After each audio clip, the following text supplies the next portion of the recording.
Hi guys, Wakar here once again with another session on one of very interesting topics that I thought that would be very beneficial for everyone. I'm here with Loretta Sharmini. Say hi. Hi. She wrote an article recently that I saw, and I thought that it was a very wonderfully written article about how to have a successful job interview. And I think this will be very useful for you guys who are there looking for jobs, looking for different opportunities, especially in UAE where there's lots of competition in place. There are people who are finding jobs and who are coming in from all around the world to find a dream job. This would help you understand how you can have a successful job interview and gain that competitive edge over others.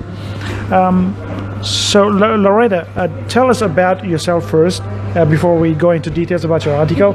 Tell us about what you've been doing and how long have you been here? Well, I studied and grew up in Dubai, so literally I have been here for 20 years, more than 20 years I believe. And I've been in the HR profession for past 13 years. I started as HR administrator and then senior executive and now HR manager. And I'm also a psychologist. I do counseling on my spare time. So I handle a lot of emotional problems and all that. So that's a little bit about me. Cool. So we were just talking about your article before we go on live. Tell us, what made you write this article?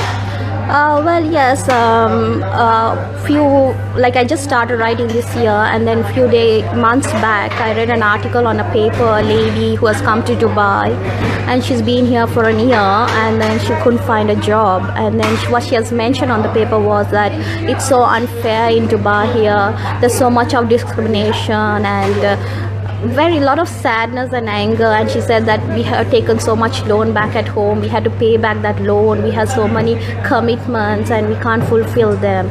And so I thought that when I read that's really inspired me to write this article, because I thought that attitude probably didn't allow her to reach a job, because if you're so negative and so much anger and frustration, how could you ever pursue, because it's a very competitive market here, and if you're gonna be so negative, you're gonna not reach anywhere.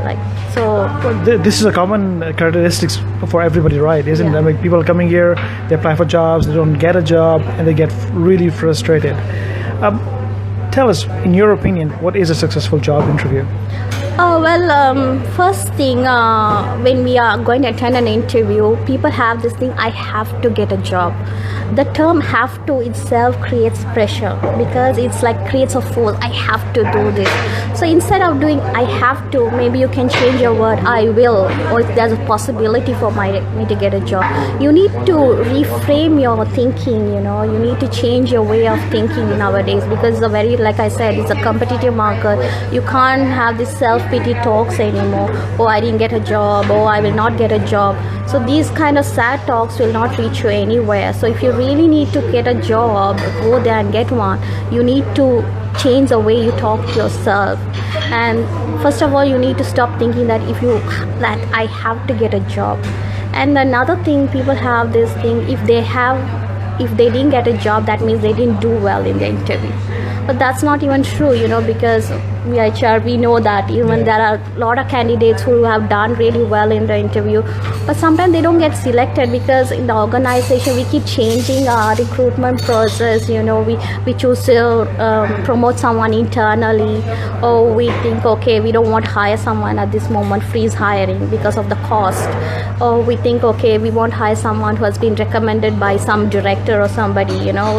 So there are a lot of things that can happen. Or we would choose someone who came with a lower salary, even though he's not of high caliber, but he offering himself for a little lower salary. And so we thought, okay, why not go with him? So actually, if you didn't get a job, it does not mean that you have not done well in your job. There's a lot of things going behind your screen. And if you think you have not done well, you really have messed up something, just don't go to that place of sadness and disappointment and regrets. Just go there and learn from your mistakes, bounce back and go for it. That's what I would say. But the problem is that when you go for an interview, there is a natural pressure on us.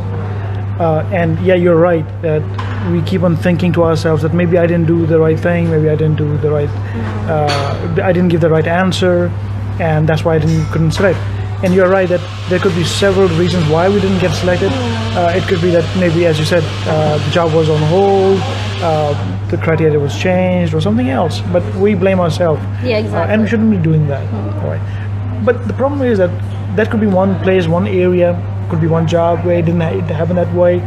But if you're going for interviews, for multiple interviews again and again, and you get rejected or you're not successful, in other words, how can you maintain that level of positive thinking? Okay, this is a good question because this does happen. You need to keep going. You can't get. It's not. I don't think it has happened to a lot of people that they go and just get the job. It's very rare.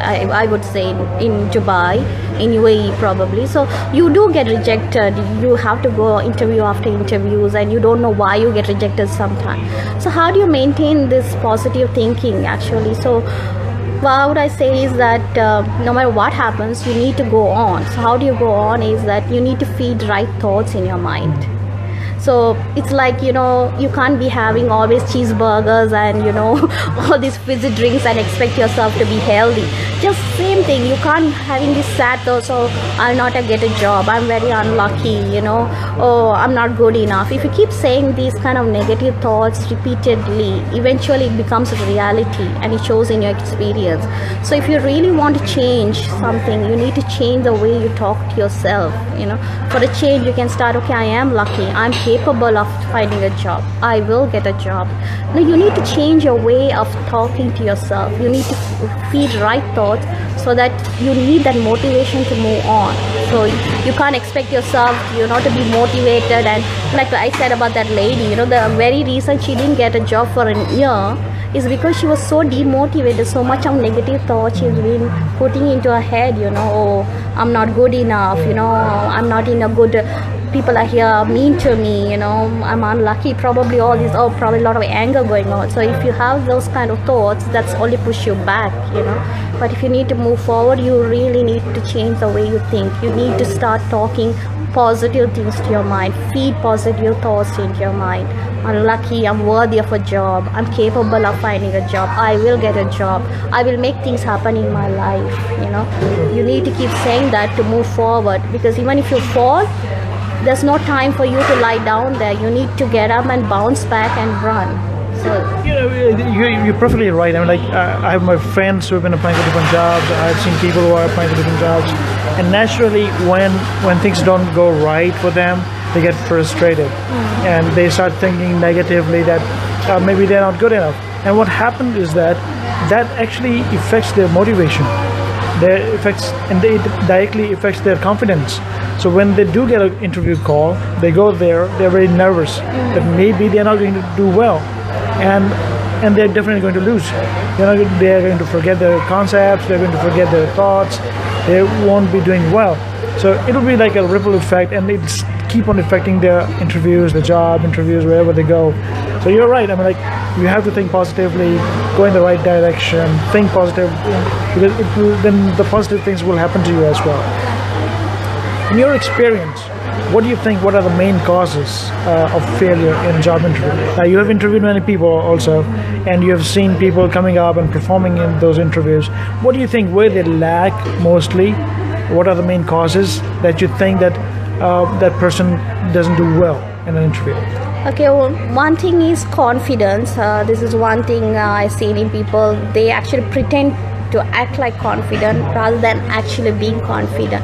So why I say that, because some people are not don't believe in themselves enough. They don't believe in their skills or talent enough. They always expect others from others, or praise from others. Like an organization has to reward them, the boss has to praise them, then they feel they're good enough. They can't recognize them for themselves. So of course we are not master of everything in life, but there'll be something we're extremely good at. So I'm extremely good at HR, that I enjoy that job, and I'm really good at recruitment process, or I'm good at counseling. So I know that I need to believe in that if I really want to be confident. So when you go and for an interview, if you show, it just shows in you that you're not confident, because we are not judging you over these words that you speak. We are actually looking at your body language, your tone of your voice, everything.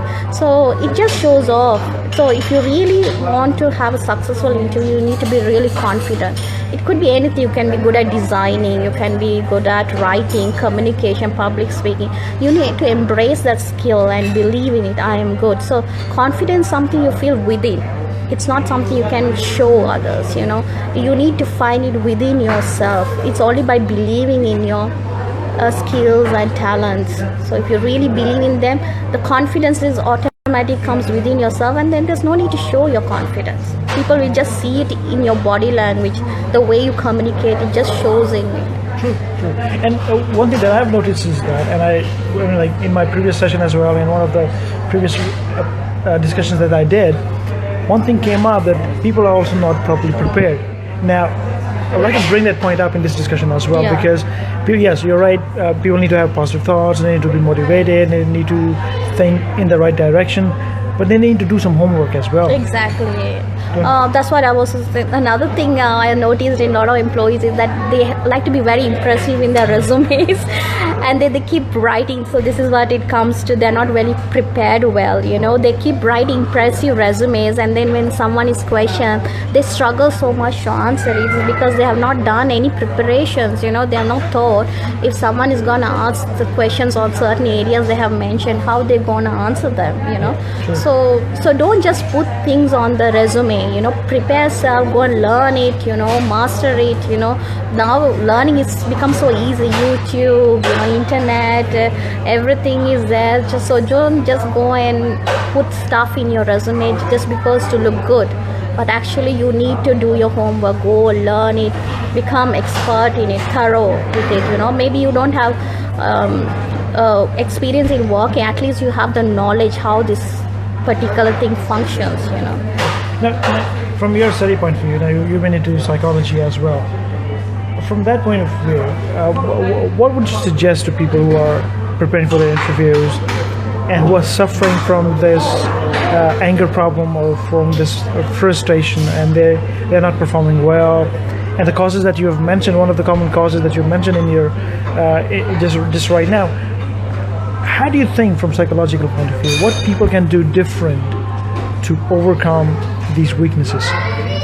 One thing they have to do is they need to create realistic goals for themselves. Again, I talk about this lady. Her reason was to look for a job was because she had loans to settle, she had some responsibilities, she had some commitment. So if your responsibility is the only reason you're seeking for a job, that journey becomes very sad and unhappy. Eventually you become very weary. It's like carrying a huge load on your shoulder, because you become weaker and weaker, because you're not getting jobs and you're getting frustrated, and that you have so much responsibility. So yes, we all have responsibility. We can't run away from it. It's there in our lives. But above that, our life is like a pyramid. Above all these responsibilities, there should be a greater goal. Maybe you have something to achieve in your life. Maybe you want to start your own company. Maybe you want to be a director. Maybe you want to be a manager. Maybe you want to travel the world. Have a goal and strive for it. That's actually a great motivation. How really get you thinking, okay, I want to achieve this in my life. I want to have this in my life. Maybe it doesn't have to be conventional. It could be anything. Maybe you want to start a school back in your country. Something, but have a goal that you can fulfill it, and see yourself every day fulfilling that goal. See yourself every day living that goal, so that will push you forward, give you the motivation to really go forward and seek for a job and land in a job. I think that's where self-assessment comes in. I believe that the first step that when you come in for an interview, when you're going for a job interview, you need to assess yourself as well. First of all, that's where you start. You know your weaknesses, you know your strengths, what you want to do and how you want to do. And normally people don't do that because you're right. This is a very genuine point that especially in this part of the world, people come here because of their needs, because they need to support their families. They don't assess themselves. How do you think, what are the methods they can apply? Now, there could be several methods that they can use. In your opinion, how they can assess themselves to understand what they can do, actually? To become successful. Yeah. Actually, you need to see where, like in your previous, you need to see how your, like in your interviews process. So if you've gone for 5 interviews, you not got a job, you need to review yourself. How did I perform there? What was the questions asked? How did I answer them? You need to be honest with yourself. That's one way. And every day you need to think for yourself, okay, what am I doing? What do I want in my life? How am I approaching each job? Am I sad? Am I happy? You need to start going inward. You should not be following. Another good example was that a few months back, I met this girl who was really young, around in her 20s. She came here to look for a job, and of course she's young, she doesn't have any experience, Dubai or Middle East experience, and then she was getting job on 4K, 5K, but she was refusing to accept their jobs because her friends were telling, no, that's too low. But you don't have any UAE experience and you're still young, you can jump onto that. And so stop listening so much what people say around you. You think what is best for yourself. That's very, very important. What you need to set your priorities and your needs and your goals, and you say, okay, how do I achieve that, and what I had to do to achieve that. That's very interesting, because I've seen this myself, that once you're coming here and you're new, and people start looking for a certain level, that I have to be there. Yeah, exactly. But you're in a different country. You don't have experience there. You need to start fresh. So you should be willing to come maybe one step lower than that. Exactly. And be a little bit flexible. You can't be so, okay, back in your country, maybe you were 22, you were in maybe a team leader. But now you chose to come out of your country. This is an extremely new environment. You don't even know when you walk into a company how many nationalities and different cultures gonna be there. So everything is new. Just be relaxed and give your time to grow, especially in your 20s. People are in their 20s and now you really have time to grow. So be flexible. I'm even telling to the people who are in managers level back in their country, just be flexible. You want to make things, change your life a little bit, you get to be a little bit flexible. You can't be so rigid. Another factor that I was just thinking about is that as you mentioned in a point before, people come here because of their needs, because they need to support their families, any loan, and that stuff. So they are applying for every other job, whether it suits them or not, because their main aim is to get a job, however it is, whatever it is, just to find it. And probably that's one of the causes that they fail in interviews, because they cannot support themselves in that, because they are not into it. For example, if I'm into sales and I'm applying for an administration job, I don't have the experience, so I won't be able to justify myself. Exactly. In your opinion, and from your experience as well, what would you suggest to such people? Now, yes, they're coming for a job here to make an earning, to make a living for themselves. Should they go for every job? Should they wait and find the job of their own field? Or what would you suggest to them? Ideally, I would say yes, you need to seek job that you are extremely professional at, on your expertise. But sometimes you can be flexible in case you know that job. So like HR people, we can do even admin work. We mostly do that. So we do have both experience. Even can even handle a little bit of accounting, basic accounting. So a job has different, like advertisement, like marketing and sales goes together. So if you have at least a year or 6 months experience in particular field, yes, you can start on that particular. But ideally, you should be searching for what you are experienced at, because when you're, like I said, when you're questioned in the interview and they're gonna ask you a question on related to that subject or that profession, how are you going to justify it, so you're going to answer, your answers are not going to match what the recruiter is asking you, and again you're going to lose your motivation, so and you're going to get disappointed over and over again. True. So if you're looking for job, you look for something experienced at or you're good at. Like some people are multi-talented. They can be doing computer work. They also can do admin work. They can even do marketing. Like I have my friend, she's good in HR. She's good in web designing. So, if you're expert, you have different experience. Yeah, that's, go ahead. Then you can.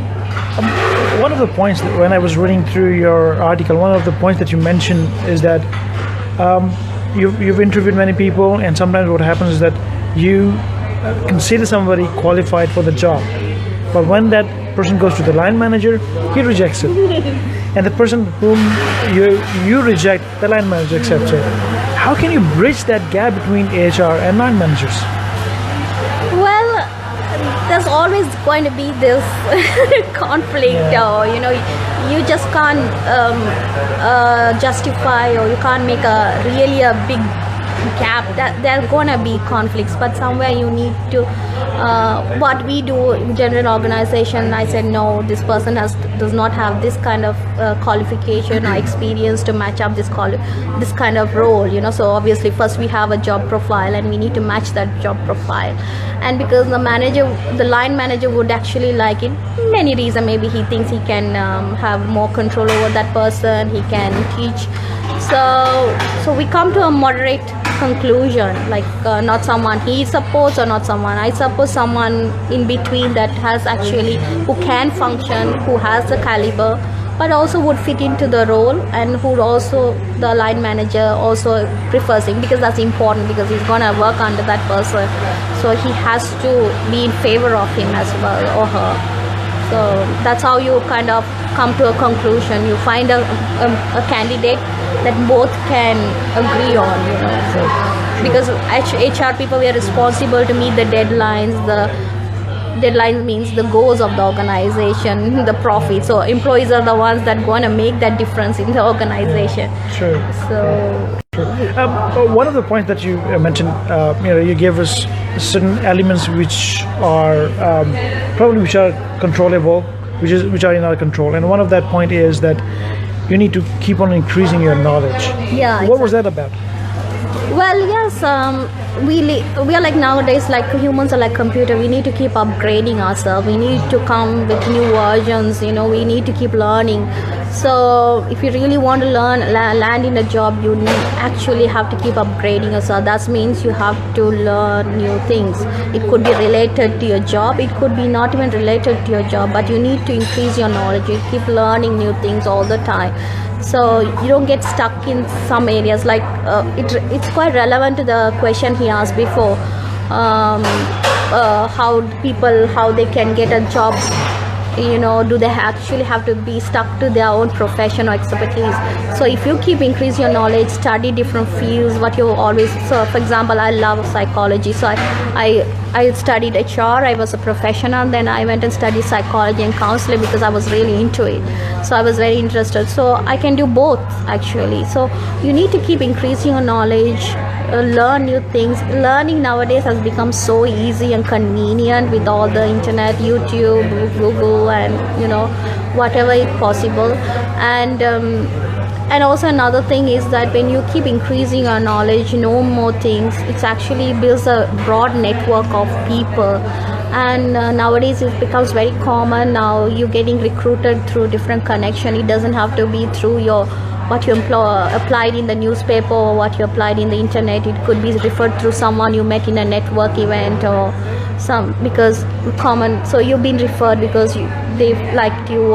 It's become very common nowadays. You've been referred through connections, to different connections. So it's very important that you learn new things, keep upgrading yourself. This is one way also to be positive and to be to have the drive to go forward. And it doesn't have to be that you have to take a certification or something like that. Exactly. General study through online, study books, go to library maybe. The problem is that we have left libraries because everything is online Exactly. now. But I think library holds its own class. It's like you can focus, you can concentrate. The finance. Yeah, it adds value. By the way, I'm drinking mine. You're not drinking yours. Don't forget that. Yeah. Tell us about the body language. We talked about body language before. That when being HR, when we're interviewing people, we evaluate them from various aspects. We're not evaluating them from their knowledge, their skills, their competencies, or how they can do it, what they've done before, but also their confidence, which depicts from their body language. Tell us, people who are listening to us, tell us about what sort of body language we should maintain and how we can demonstrate our confidence in interviews. Yes, one thing, if you really want to feel like, if you go to go to YouTube and study body language, they show you different body language, how to sit straight and don't close arms like this, open arms, and sit forward and don't look directly onto someone's eye. You actually have to look in between the eyes, so it's not too it brings confidence to the candidate. And but mostly I would say that if you actually feel confident, your body language automatically will show that. So if you really want to be confident in interview, body language also, like if you adopt a certain body language, it does help. Like I said, you can sit straight with open arms and don't have closed arms, and pay attention. Like if someone's talking, like when Wakar is talking, I'm actually literally shaking my head because I'm listening. It becomes natural because I'm actually listening to you, so I am shaking, moving my head. So you need to show some gesture that you are listening to the interview, and but mostly you need to feel confident within yourself, and also you have to be very calm. This is one thing you need to practice every day in your life, to be calm and to be confident. You don't have to show, try to be okay, I'm confident, look at my body language. But actually, if you feel confident within yourself, if you believe in yourself, it actually shows in your body language. Like when someone talks to, like when I'm asked the question, when someone answers it, you can see someone is trying to show he's confident and telling the answer, and someone actually really knows what he has done and he's talking. There's a lot of difference. So we HR just don't judge you with the answer that you say. We actually we look at your body language and your hand gestures, your eyes, and everything. Actually, you're scrutinized in that 5-10 minutes from top to bottom. True, very true. And it's very important that you can feel confident. We just said before that it can only come if you think positive. Exactly. And don't take failure as a failure, but as another opportunity that you can learn from that failure and you can improve yourself. And that can also only be done if you evaluate your performance. Okay, what answer could have been done, how you can improve better. What happens is that when we are evaluating ourselves throughout our interview process, we take it negatively. Oh, I should have answered that question. I should have done that. I should have done that. Instead, I think they should be thinking that, okay, I missed this time, but I should be, probably I should be giving this answer next time. That will only increase your confidence instead of, going back into your shell and hiding. That will ultimately affect your confidence. And when you're sitting in front of an interviewer, we can suspect a person that he's not confident through their answers, through their gestures, through the body language, right? So actually you should, like I mentioned before, you need to learn from your mistakes.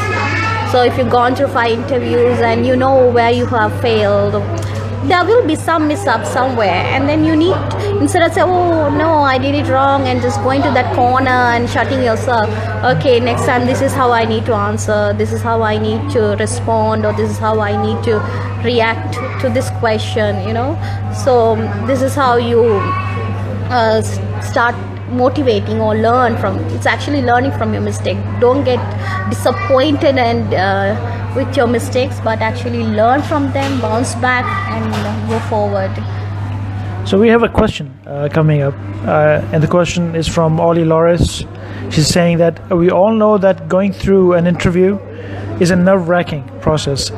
What tips can you actually give, and how to focus on the questions? Okay, that's a good. Actually, I have written about this in my article. Actually, so if you really want to listen, this is one thing a lot of people miss: to listen and be present. So usually, when someone is sitting in the interview, they are nervous and they are like, "Oh, will I get this job?" There are a lot of mind chatter that keeps going, and they keep assuming. A lot of questions are just assumed. Okay, this interview gonna ask me this question. So rather than going into any of that, just you need to be calm. So I actually learned something called Kriya Yoga a few years back, and something they taught us was every day in 5 minutes in a day, like probably in the morning, just sit for 5 minutes in silence, just for 5 minutes. Just you can the ones who are done meditation would know, but who are doesn't know what meditation is, just sit in 5 minutes, just focus on your breath or in any thought. Okay, I'm good enough, or I'm worthy. Just keep repeating those words and just sit in silence for 5 minutes. Another exercise you can do is this, you can do anywhere, like actually for 5 minutes. Maybe you're going up the stairs or you're walking around your house. You just keep listening to every sound that is around you, and you count those sounds and name them. So at the moment I can hear someone talking behind me, and the other cashiers over there. So I know that, like for example, I heard two voices here. So you need to watch every sound that you're hearing around your house and even outside, and name them and count them. That actually improves your listening skills.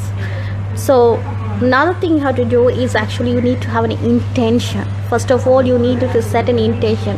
I must listen. I have to be present. And then second thing, you need to receive. Okay, whatever that person is saying, you need to receive. So that comes from a state of calmness. So when you set an intention, so then you come to that place, okay, I'm going to listen to this person. So you receive. And then you acknowledge. You have to understand what is this person is asking, because questions are never direct, although it seems direct. So it's never direct, so you have to understand what that person is asking and read between the lines. Exactly, you need to. So one example I'll give you a little later once I finish this. And the second thing is summarize. Okay, this is what this person is asking me, so then you know how to answer. Okay, you can ask a question or answer the question, either one of it. So first set an intention, first receive, acknowledge, summarize. Acknowledgement is it's about understanding, and summarize, and then answer or ask a question. In reading between the lines, when I was in Sri Lanka, we were interviewing some candidates for a HR manager post, and for another country, for Maldives, and then we got this person. He was a HR manager, been working in that post for a while, and now he's a HR consultant. So apparently he said that he has left the HR consultancy, his private profession, and now he's seeking again to be a job in the corporate. So I just asked him, are you still dealing with those jobs? Are you still handling any of your HR consultancy? Are you working with any of those companies? And he didn't even realize why I'm asking that question. He looked very direct and simple question. So he said, yeah, sometimes, because I can't leave them alone like that, I do help them. So it gives me an impression. So even if he joins my corporate, he will still be doing his business. So you know how this is may look like a simple question, but we have something else going in our mind why we ask certain question. So you have to be actually very present. So to be present, you need to you need to exercise. Actually, this is one of the very difficult skills, to be present and to listen, but it's through practice you really can do this. It can happen. I think this is a very good exercise, because when I was listening to you, once you are studied to listen to each and every voice, you can focus and you can name them, you can understand them, okay, what's around you. Yeah. And when you're listening to somebody, you can isolate everything else except for him, and you're listening to him attentively, and you can understand what he's trying to ask, because it's just like a game, it's like a mind game, that we HR, we are trying to test them through our questions, Yeah, exactly. all the twists and turns that we give them, and it's the interviewee's job to overcome those hurdles and pass through that game and be successful, right? Yeah. So yeah, it's a two-way game, and you can only win it if you're attentive. Exactly. You have to learn to listen. This is one big problem. We even come to the director levels, and they tend to mostly they answer through assumption. This is what they're asking. So don't assume anything. Just be focused. Just listen and be present. Leave all your problems, leave all your worries before you enter the interview room. Just leave them behind the door and just go and say, okay, I'm going to do this. I'm going to listen. I'm going to be present, and I'm going to be calm. And it actually through intention. All comes through an intention. You need to set that intention. I'm going to listen. Right. And just a word of advice for everybody else, because when we ask questions, the thing that I've noticed is that people ask general, they answer in general way.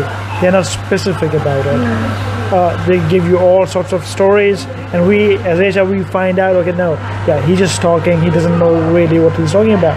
So always whenever you're asking a question, answer through examples and be very specific in your answers instead of giving unnecessary details which are not required. Exactly. Because the more you talk, the more expose yourself, right?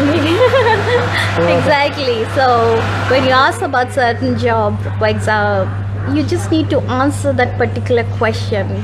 So don't go hayway, talk about every other thing you have done. Yeah. So if it needs to be just focused on that particular subject. So if you, for example, for who came for HR assistant job, and I asked, okay, tell me about the recruitment process. So just talk about the recruitment process. I don't want you to tell me what you did in your previous organization, what you're gonna do before. I just want to know if you really know the process. So understand the question, ask accordingly, and maybe you can even say something that you have achieved in it. That would be very good. Like, I did this recruitment process in my organization. It was appreciated. I probably had this recognition from my superior. So that would be relevant. But other than that, you don't have to talk about employment relations or labor laws, and so because people become very nervous and they start talking. So True. One of the things that you mentioned is this IRASA. Is it IRASA? What is that? That's what I said about intention, receive, acknowledge, summarize, and answer or ask a question. Cool. So I is for set an intention to listen, receive, and acknowledge, summarize, and ask a question or answer. So these are the factors that you need to keep in mind when you every time you walk into an interview. Just remember this: set an intention to listen and be present. Actually, that itself will solve half of the problem in the interview process if we just listen and answer the questions accurately. Cool. Tell us about your experience as what sort of consultancy you do in psychology. Are you like hypnotist? What is that? Okay, so like I said, I also do counseling. So I done my hypnotherapy and Reiki, Theta healing, and it's something called emotional freedom technique. So I do help people with different issues, like say you have relationship problem, confidence, or anxiety, depression. I even help people with adults and teenagers to find what their passion and goal is, how to fulfill them, how to identify it. So I've done a lot in that. So actually it's also like VHR also a good psychologist. So maybe that passion started from there, and then I took it on different levels. So on my free times, I also do that. How does that help you during interviews? Actually, it helps me to study people very well. So to understand people, especially when it comes to recruitment, it really plays a big role. Like, you really can screen people from I actually don't believe half of the things people say in the resume. So when I'm asking questions, I can really understand that person, and it really helps me to shortlist really good candidates. So the ones who really I know this person can fulfill with the right caliber to fulfill certain roles. That's very interesting because mostly what people do is what I've observed that they write all sorts of things in their CVs. Like they have got excellent experience, something that not even done is there. Some really big hype words are there, but when they actually sit, we test them on that, they fail. Yeah, exactly. So that was an interesting point in your article as well. That you should be creative, but don't lie. Yeah, exactly. Yeah. So that's what as I said before. So when you write a resume, it's okay to be creative, but don't lie. So for example, when I started my HR career, that was my first job.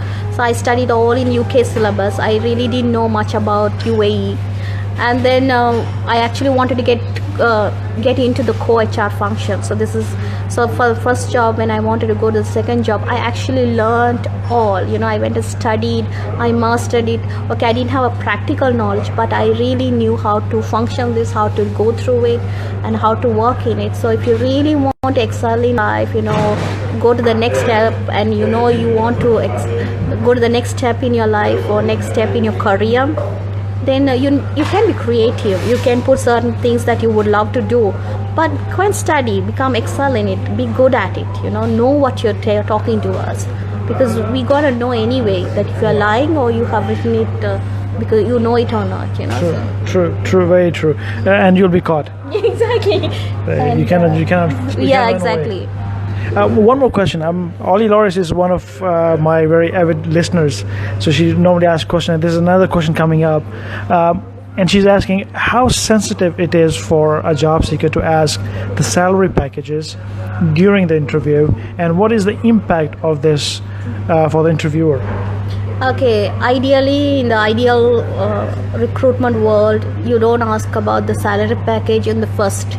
So you first need to ask if they're talking about the job and it's coming to a conclusion. If they say that you will be called for the second interview, so you wait for the second interview to talk about your salary. Or if when you wait to go to the second interview, probably they might talk to you about your benefit and compensation there, or they might talk to you in the third interview. So don't rush into it. So some organization will not have second and the third interview, so the first interview itself. So then if they haven't spoken about it, you can actually, after when they're concluding, some professional interview would ask, you have any questions? So wait till they ask that question to you, do you have? So you can, instead of having that question first, you can ask, okay, was there any person before this role? Why did that person leave? So you can ask this type of questions, and then in the end, what would be my benefit and compensation? How would I? So probably they would tell you at that time. Yeah, so what you're trying to say is that basically there's a way to ask this question, and you have to wait for the right time to ask it. Exactly. Don't rush into it. We know salary is a big thing in our head, but don't show that you're desperate for it. So that's like a big no for a person who's interviewing you. So don't show that you're desperate for it. Like, wait for the right moment. So probably you can ask that as the last question. So what would be my compensation and my benefits? That's a very, very good point that you brought up. Normally, when you're interviewing these people, and when you ask them if you have any question that you would like to ask us, they normally say, yeah, no, I don't have any questions. I mean, that shows that probably that person is just not interested. Yeah, exactly. You should ask question about the job, about the specifications, about the organization, right? Yeah, exactly. So sometimes I have read some articles in LinkedIn lately that how people don't bother to ask, even someone who was interviewing would not ask the candidate, do you have any question to ask? So some professionals do ask that, do you have any questions after the whole process is over? That comes in the end, and you can ask some questions, like for example, if they're taking you as a computer or for designing or something, was there anybody in this role? Why this role has come up? If that person has left, why did that person leave? So these are all relevant questions you can ask from the interview. You deserve to know why that person left, or why this role has come up now. And also you need to understand the job itself as well. So every employer employers, what they do is they write almost everything in the job description, but when you actually go at work, the conditions are different. Exactly. So you can ask about the environment, about the job Who specifications. you'll be reporting to, who's your reporting line, and all that. What's my job like, you can't ask how is the job culture here. You just can ask how many people are there in this organization, how is it multicultural, because in Dubai you can definitely ask that, And it's relevant as well. Yeah, it's very relevant. So Great. Any last piece of advice that you would like to give all the job seekers who are here in UAE, who want to come in UAE and who are applying? What last advice would you like to give to them so that that could help them be more positive, be more confident in the interviews? okay, first thing, to be positive, always have a goal. I know you're coming back from your country with a lot of loads and problems and commitments and responsibility. We all do have, but don't keep that as the reason, the only reason to come to abroad to look for a job. That's going to be a very painful and unhappy journey for you. So create a big goals for yourself. Have a dream, don't be afraid to dream. Have a dream, have a goal, and strive for it. And every day you think you're going to achieve that dream. And second thing, prepare yourself well. If you're coming to Dubai, know that country, know that culture, what is required in this country to get a job. So if you're writing a resume, the resume that you had back in your country will not be suitable for this country. So you need to change your resume profile and how it is formatted. This all has to be changed. So study the market and you see, okay, this is a different environment, so I need to change my resume. How you put words, sometimes it's really unprofessionally quoted the things that are put. So it's very unlikely anyone wants to read that. So in a country like Dubai, it's multicultural, so you have to be highly professional in your resume. Put all your achievements and what you have done and what you're good at. And if you're like we said, don't lie. If you're writing something, be creative, but put something that you actually know and that you can justify it when you're asked this question. And most of all, don't give up. So don't feed right thoughts in your mind, be positive, and don't give up. Go for it. I'm sorry to say that, but there's a comment in here, and the person is Arvind Kumar, and he's asking you what is the topic. So Arvind, if you look at the headline, you'll find what the topic is. Basically, we are talking about how you can be successful in a job interview. This is what I'm talking about. I mean, like, people look at jobs and they just find there's a job there, and they just apply without looking at the description. Yeah, exactly. So please read the descriptions, and because if you apply, so some, especially in Dubai, they're very bold about certain specification. They write your nationality, which nationality they want, the age and the gender. So if you go on and apply, so if you're a male, they want a female. If you go and apply, how would you look? So even that itself a big no. So don't waste your time applying for wrong jobs. Invest that time on applying right jobs, and invest your time on learning new skills, new knowledge, and building good networks, and moving around, meeting people, and this itself will help you. But don't waste your time applying for wrong jobs and wasting your time. True, very true. Well, thank you very much for the time, Loretta, for coming in and answering the questions and sharing your thoughts.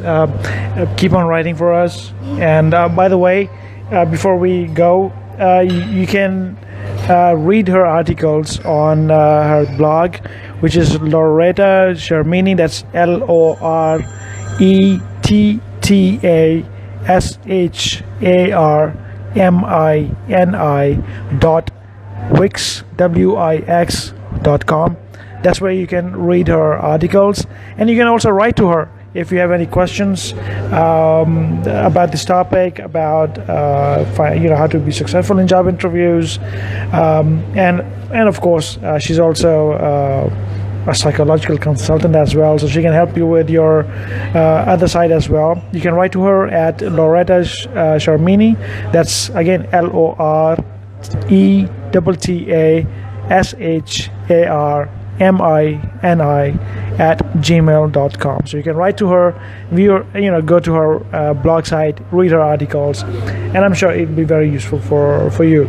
Thank you so much for coming in. Thank you for having me here. It was really a pleasure. Thank you.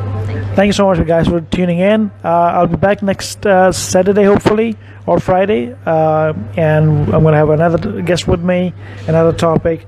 If you have any questions still which we couldn't cover, please feel free to ask, and I'll be happy to answer them. Thank you so much, and have a nice day.